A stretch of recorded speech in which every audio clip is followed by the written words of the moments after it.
நேற்று ஒரு பேச்சு பேசுகிறேன், இன்னைக்கு ஒரு பேச்சு. திமுக எங்களை வெளியேற்றிச்சுன்றாரு. அப்புறம் திமுக கூட்டணியில் நாங்கள் இருக்கிறோம், அங்கே இருந்தாலும் நாங்கள் இங்கே இருக்கிறோன்றாரு. இவங்களும் அவங்களும் இந்தியா கூட்டணியில் இருக்கணுன்றாரு. ஆர்எஸ்எஸ் பெற்றெடுத்த பிள்ளைகள் அவங்கள ஏன் நான் ஆதரிச்சேன் அப்படின்னு யாரும் என்கிட்ட கேட்கவே மாட்டேங்கிறீங்களா? இந்த தாவேகாவும் திமுகவும் இந்தியா கூட்டணியில் இருக்கணுன்றாரு. ஆனால் விஜய் போய் ஸ்டாலினை மரியாதை நிமித்தமாக பார்த்ததை தப்புன்றாரு. அதை தான் நீங்கள் வைக்க இன்றைக்கும் போட்டு வெளுன்னு வெளுக்கிறார். நான் கூட்டணிக்குள்ளதுன்னா என்ன பிரச்சனையோ அந்த பிரச்சனையை மட்டும் டெய்லி ஒரு பேட்டி கொடுத்துக்குன்னு எதையாவது உளறிட்டு இருக்கீங்க. என்ன அர்த்தம்? நீங்கள் 6 மாதத்தில் இந்த ஆட்சியே கலையுதுன்னு வச்சுக்கோங்க. சரி, கலைஞ்ச இடத்துல இவங்களை கூப்பிடுப்பா அப்படின்னா கூட ஆட்சி பிடிக்க முடியாது. தாவேகா ஆதர்ஷம் பேசுகிறாங்க, இப்போ ரெஸ்டோ பாரில் எதிர்த்தும் பேசியிருக்காங்க. தாவேகா ஒரு எதிர்கட்சியாக எப்படி செயல்படணுமோ செயல்படலாம். எதிர்கட்சினா எதிரி கட்சிகள் பெருந்தன்மையாக இவர்கள் ஆலோசனை கேட்கறதுன்றது நல்ல விஷயம். இது ரெண்டும் நடந்ததுன்னா தமிழ்நாட்டுக்கு நல்லது நடக்கும். iPlus TV, India's #1 QLED TV, crystal clear picture quality with 3-year replacement warranty, smart voice, smart entertainment. 4ஆம் துணை நேயர்கள் அனைவருக்கும் வணக்கம். இன்று நம் நிகழ்ச்சியின் சிறப்பு விருந்தினர் ஊடகவியலாளர் திரு முத்தலிஃப் அவர்கள் இணைந்துள்ளார். வணக்கம் சார். வணக்கம். அரசியல் களமே பயங்கர பரபரப்பா போயிட்டு இருக்க நிலையில இப்ப தாவேகாவின் அந்த உட்கட்சி பூசல்ன்றது போயிட்டு இருக்கு சார். கூட்டணி கட்சிகள் குழப்பத்திலையும் இங்க பாமக பாத்தீங்கன்னா இப்ப தாவேகா கூட நெருங்குவது போல ஒரு காட்சிகளை நம்ம பார்த்துட்டு இருக்கோம். இதோட பின்னணி என்ன சார்? திமுக தாவேகா கூட்டணிக்குள்ள உட்கட்சி பூசல் எங்க இருக்கு? கூட்டணியிலே திருமாவளவன் அவர்கள் எப்படி பேசுறான்னு ஊருக்கே தெரியும். கூட இருக்கிறவங்களா இப்போ புலம்பிட்டு இருக்கிறாங்க. அவங்க என்ன சொல்ல வர்றாரு? நேற்று ஒரு பேச்சு பேசுறேன், இன்னைக்கு ஒரு பேச்சு. திமுக எங்களை வெளியேற்றிச்சுன்றாரு.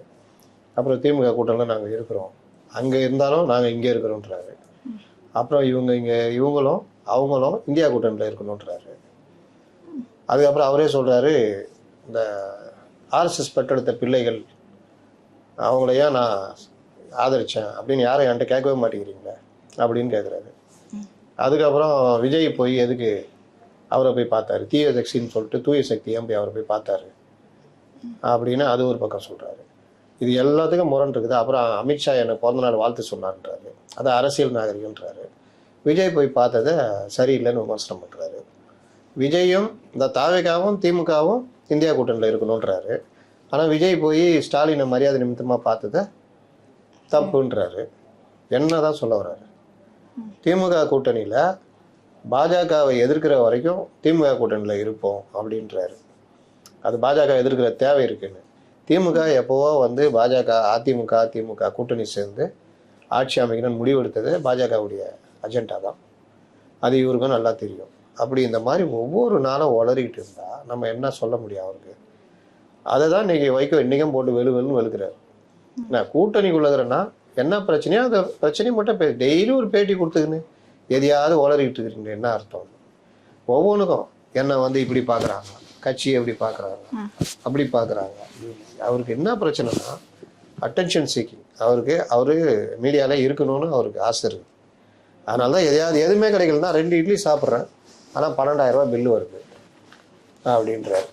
24 மணி நேரத்தில் 20 மணி நேரம் என்னை தொண்டர்கள் பார்த்துக்கிட்டு இருக்கிறாங்க. நான் என்ன பண்ணுறது? தீதும் நன்றும் பிறர் தரவாரா, உன் வாழ்க்கை உன் கையில். நீங்கள் தான் முடிவு பண்ணணும். எந்த தலைவர்கிட்ட இப்போ சீமான்ட்ட போய் யாராவது கிட்ட பேசிகிட்டு இருக்கும்போது கிட்ட செல்ஃபி எடுத்துகிட்டு இருக்க முடியுமா? இல்லை மேலே போய் விட முடியுமா? விஜய் மேலேயே அப்படி போய் விட மாட்டேங்கிறாங்க. ஆனால் இங்கே பார்த்தா இவர் மேலே போய் அப்படி விடுறாங்க. வண்டி மேலே ஏறிக்கின்னு மேலே சாஞ்சின்னு எடுத்துனுக்குறாங்க. இவர் பேசிக்கினா இப்படி தள்ளி விட்டுன்னு இருக்காரு. அப்போ அது என்ன இவருடைய பலகீனமா இல்லை அந்த தொண்டர்களுடைய பலகீனமா? தொண்டர்களுக்கு தலைவர்கள் மேலே ஒரு இது இருக்க தான் செய்யும். ஆனால் இந்த மாதிரி பண்ணுறது எந்த கட்சியில் வேறு யார்கிட்ட எங்கே இருக்குது? வேறு யார்ட்டையுமே அந்த அளவுக்கு இல்லையே. அதுக்கு தான் சொன்னேன், இவரோட பெரிய அளவில் தொண்டர்களால் ஈர்க்கப்படுகிற ஒரு தலைவர்னா முதல்வர் விஜய். அவர் மேலே யாரும் போய் அந்த மாதிரி விழலையே. எம்ஜிஆர் மேலே கூட அப்படி போய் யாரும் விழலை. ஏன்னா சில சமயம் அவர் டக்குன்னு ஒரு இது ரைஸ் பண்ணிடுவார் எம்ஜிஆர்லாம். அதனால அப்படியே வேலைக்கே நிற்பாங்க. உங்களுக்கு ஒரு 4 ஆளை போட்டு கூட உங்களுக்கு தடுக்க முடியலன்னா என்ன கதை? ஆனா இப்படி தொடர்ந்து பேசிக்கிட்டே இருக்காரு. ஏன் இந்த மாதிரியான குழப்பத்திலே இருக்காரு திருமாவளவன் அவர்கள்? இதை தலைமை, அதாவது தாவேகா தலைவர் விஜய் அவர்கள் கண்டிக்கலையா? இதை பண்ணக்கூடாது எதுவும் சொல்லலையா சார்? பொறுத்து பார்ப்பாங்க. ஒரு கட்டத்தில் முடியலன்னா கிளம்பிடுங்கன்றுவாங்க. வேற என்ன பண்ணுவாங்க? அவ்வளோ கஷ்டப்பட்டுலாம் இருக்கும். டெய்லி புலம்பினே இருந்தாப்பா, நான் ஏன் வீடு கொடுத்துக்கிறேன், ஒரு வீடு வாடகை கொடுக்குறோம், டெய்லி நான் ஏன் வீடு கொடுத்துக்கிறேன், பாத்ரூம் ஒரே இதாக இருக்குது, இது மோசம் இருக்குது. அந்த வீடு பழைய வீடு, சூப்பர் வீடு, அந்த ஹவுஸ் ஓனர் நல்ல டைப்பு. இருந்தாலும் ஒரு சரியில்லைங்க. படிக்கட்டு இப்படி இருக்குது, தண்ணி வர மாட்டேங்குது, அப்படியே கலங்களாக வருது தண்ணி. என்னையா வீடு கொடுத்துக்கிற, வெளிச்சமே இல்லை, என்ன ஏன் கரண்ட்டு இப்படியே சொல்லியிருந்தா ஹவுஸ் ஓனர் தான் சொல்லுவார் கடைசியில். ஏங்க பிடிச்சா இருங்க, இல்லை அட்வான்ஸ் வாங்கிட்டு கிளம்புங்க, வீட்டை காலி பண்ணிட்டு கிளம்புங்க. சும்மா அந்த புலம்பாதீங்க. விருப்பப்பட்டு தானே வந்தீங்க, வரும்போது அதே படிக்கட்டு அதே பாத்ரூம் அதே தானே இருந்தது. அப்போ வைகோ மாதிரி ஆட்கள் க்ளீனாக சொல்கிறாங்க, பிரச்சனைனா பேசுங்க, இல்லை எந்த துறையில் பிரச்சனை அந்த துறை அமைச்சரை சந்தித்து பேசுங்க. அதை விட்டு டெய்லி ஒரு பேட்டி கொடுத்துக்கிட்டு இது பண்ணி என்ன உங்களுக்கு பிரச்சனை அப்படின்னு நேற்று கூட வைகோ கண்டிச்சிருக்காரு. இப்போ இடதுசாரி தலைவர்கள் இருக்காங்க, அவங்க பிரச்சனை என்னன்றதை சொல்கிறாங்க. ஒவ்வொரு விஷயத்துலையும் இது இப்படி நடக்கூடாது, இப்படி நடக்கணும், அப்படி பண்ணணும், அப்படி பண்ணணும். இவர்கள் எதுவுமே அந்த ஒரு இது இல்லாமல் இவர் ஆட்டில் எனக்கு என்னன்னு பேசிகிட்டு இருக்காரு. ஒரு நாள் தன்னை பற்றி பேசுகிறாரு, ஒரு நாள் கட்சிக்காரங்களை பற்றி பேசுகிறாரு, ஒரு நாள் திமுக, ஒரு நாள் இண்டி கூட்டணி, ஒரு நாள் தாவேக்கா, ஒரு நாள் செயல்பாடு, இப்படியே டெய்லி. அதனால் அவர் வந்து கிட்டத்தட்ட காமெடி பீஸ் மாதிரி போய்கிட்டு இருக்காருன்னு.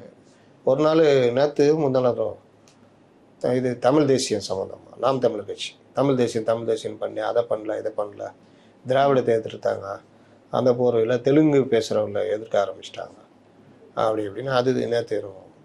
அட்டென்ஷன் சீக்கிரம் மாறிட்டு வர்றாரு. அப்ப மானிய கோரிக்கை வந்து இப்ப தாக்கல் பண்ண போறாங்க, இதை நம்ம எப்படி எதிர்பார்க்கலாம் சார்? ஒவ்வொரு துறையிலும் இருக்கின்ற விஷயங்களுக்கு பேர் மானிய கோரிக்கைன்னுவாங்க. அந்தந்த துறை சார்பாக அமைச்சர்கள் மானிய கோரிக்கை தாக்கல் பண்ணி அவரவர்கள் துறை சம்பந்தமாக பேசுவாங்க. பட்ஜெட்டுக்கு பிறகு இது வரும். அப்போ அந்தந்த துறை சார்ந்த கேள்விகள் பல இது வரும். அதுக்கு அந்தந்த துறை அமைச்சர் அது பதில் சொல்லுவார். ஒரு நாளைக்கு 2 மானிய கோரிக்கை இந்த மாதிரிலாம் வரும். நாட்டில் முக்கியமான விஷயத்தெல்லாம் விட்டுருவாங்க. சட்டசபை அதுக்கெல்லாம் ஒரு 50 நாள் அப்படிலாம் நடத்த மாட்டாங்க. 5 நாள் 4 நாள் நடத்திட்டு அதில் மானிய கோரிக்கை கடகடன்னு நிறைவேற்றிட்டு போவாங்க. இப்போ மானிய கோரிக்கை வருது. ஒவ்வொரு துறையை தான் ஃபஸ்ட் டைம் இவர்கள் துறை வாரியாக அமைச்சர்கள் தாக்கல் செய்ய போகிறாங்க. அதனால் பெரிய எதிர்பார்ப்பு இருக்குது. முதலமைச்சரும் ஒரு பெரிய ஆய்வு கூட்டம் நடத்திட்டார் துறை வாரியாக. அதுக்கப்புறம் அமைச்சரவை கூட்டமும் நடத்திட்டார். அதனால் இந்த ஆய்வு கூட்டத்தில் மானிய கோரிக்கை கூட்டத்தில் திமுக ஏதாவது ஒரு அந்த வழக்கமாக பண்ணுவாங்கல்ல, இந்த மாதிரி வேலைலாம் பண்ணுறதுக்கு ரெடியாக இருப்பாங்க. இருக்கிற பிரச்சனையை விட்டுட்டு இல்லாத பிரச்சனைலாம் பேசிகிட்டு இருப்பாங்க. திண்டுக்கல் பிரச்சனை, அந்த பிரச்சனை, இந்த பிரச்சனை. மானிய கோரிக்கை மேலே விவாதம் நடக்குமானா பெரும்பாலும் நடக்குது வாய்ப்பு இல்லை. என்ன நடக்குதுன்னு பார்ப்போம். ஆனால் இப்போ நம்ம பார்த்துருப்போம், சில நாட்களாக பார்த்தீங்கன்னா பாமக தலைவர் பாமகவும் தாவேக்காவும் ரொம்பவே நெருக்கமாக பழகிறது. இப்போ ஆதவ் அர்ஜுன் அவர்கள், அன்புமணி அவர்கள் பார்த்தது, அதாவது சௌமியா அவர்கள் போயிட்டு தாவேக்காவை சார்ந்தவர்களை சந்திக்கிறதுன்னு இந்த மாதிரி பல சந்திப்புகள் நடைபெற்றுட்டு இருக்கு. ஆதரவாகவும் பேசுகிறாங்க. அவங்க கூட்டணிக்குள்ளே வர வாய்ப்பு இருக்கா சார்? தாவேக்கா ஆதரிச்சும் பேசுகிறாங்க, இப்போ ரெஸ்டோ பாரில் எதிர்த்தும் பேசியிருக்காங்க. அதனால் தாவேக்கா ஒரு எதிர்கட்சியாக எப்படி செயல்படணுமோ செயல்படுறாங்க. எதிர்கட்சினா எதிரி கட்சி கிடையாது. தேவையான விஷயங்களை சம்மந்தப்பட்ட துறை அமைச்சர்கள் காது கொடுத்து கேட்குறாங்கன்னா போய் சொல்லி, அதாவது அறிக்கையை விட்டு போராட்டம் நடத்தி பண்ணுறதை விட நேராக அமைச்சரை பார்த்து இந்த விஷயத்தில் இப்படி மூவ் பண்ணுங்க, இது இப்படி தான் கரெக்டாக இருக்கும்னு சொல்கிறது நல்ல விஷயம். அவர்களும் பெருந்தன்மையாக இவர்கள் ஆலோசனை கேட்கறதுன்றது நல்ல விஷயம். இது ரெண்டும் நடந்ததுன்னா தமிழ்நாட்டுக்கு நல்லது நடக்கும். இப்போ பெரும்பாலும் ஒரு விஷயத்தில் நல்ல நாலேஜ் யாருக்கு இருக்குன்னா அன்புமணி ராமதாஸ் இருக்கும். அவர் ஒவ்வொரு விஷயத்தையும் எப்படி அணுகணும்னு அவருக்கு தெரியும். அது அவங்க அப்பா காலத்துலேருந்து இந்த ட்ரைனிங். அப்போ அன்புமணி ராமதாஸ் வந்து ஒரு விவகாரத்தில் சொல்கிறாருன்னா 90% எனக்கு தெரிஞ்சு கரெக்டாக இருக்கும் அந்த விஷயம். அப்போ அந்த ஆலோசனையே ஒரு அரசு காது கொடுத்து கேட்குதுன்னா அது இன்னும் நல்ல விஷயம்.